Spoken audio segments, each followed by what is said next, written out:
Ya, tidak terasa kita sudah memasuki minggu kedua bulan Februari tahun 2017. Bulan Februari selalu identik dengan bulan kasih sayang. Maka tidak salah, ada beberapa tokoh Bali yang terlahir pada bulan ini menuangkan cintanya kepada Bali menjadi sebuah karya yang melegenda hingga sekarang. Net Bali merangkumnya dalam segmen Bali History. Keindahan Bali tak hanya menarik para seniman lokal untuk melukiskannya dalam seni kanvas. Beberapa seniman mancanegara bahkan terkenal berkat hasil karyanya yang melukiskan keindahan Bali. Salah satunya adalah Adrien Jean Lemaire de Mepres, pelukis kelahiran Brussel, Belgia tepat pada 9 Februari tahun 1880. Lemaire datang ke Bali dengan perahu pada tahun 1932, kemudian menetap dengan menyewa rumah di Banjar Kelandis, Denpasar.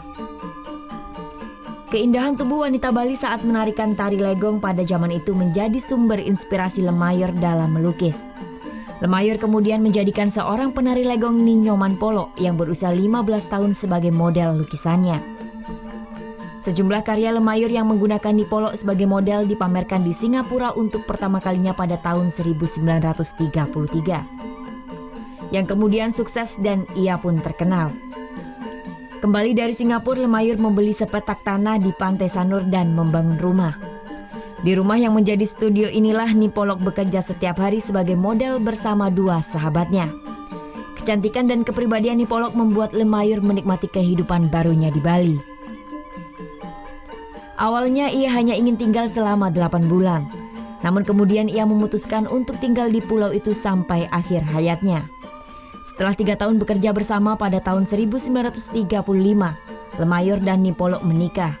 Sepanjang kehidupan pernikahannya, Lemaire tetap melukis dengan menggunakan istrinya sebagai model.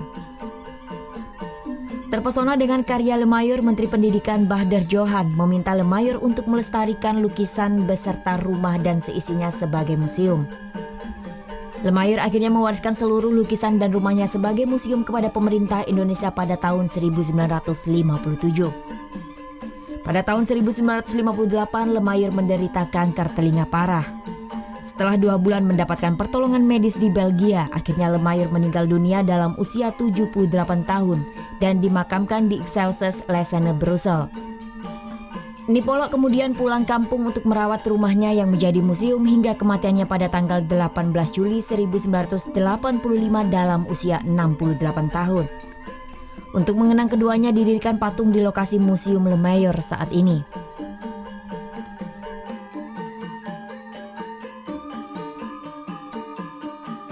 Selain Lemaire, pada minggu kedua bulan Februari ini, tepatnya tanggal 11 Februari 1908, Bali juga melahirkan seorang seniman dalam dunia sastra.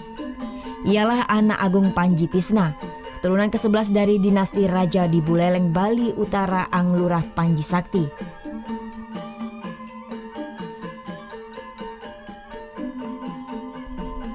Berbeda dengan Lemaire yang mengangkat keindahan gadis Bali sebagai karya yang melegenda, Anak Agung Panji Tisna justru menyoroti perempuan-perempuan Bali yang pada masa itu masih dipandang amat rendah.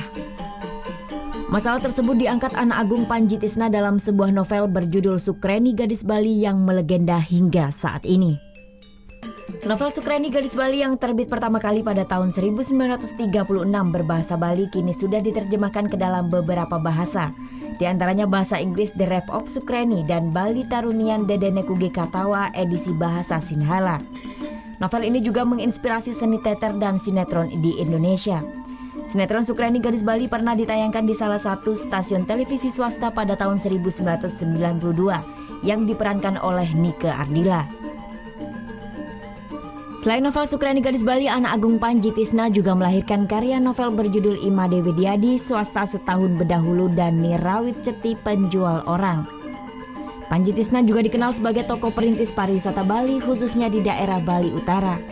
Pantai Lovina merupakan salah satu hasil karya gagasan Panji Tisna. Pada tahun 2003, Panji Tisna dianugerahi penghargaan Karya Karana sebagai pengakuan atas jasa-jasanya dalam mengemban pariwisata Bali. Anak Agung Panji Tisna meninggal dunia pada 2 Juni 1978 dan dikuburkan dengan upacara agama Nasrani di tanah perkuburan pribadinya di atas sebuah bukit di desa Seraya Kaliasem, di sebelah sebuah gereja yang telah terlebih dulu dibangun olehnya.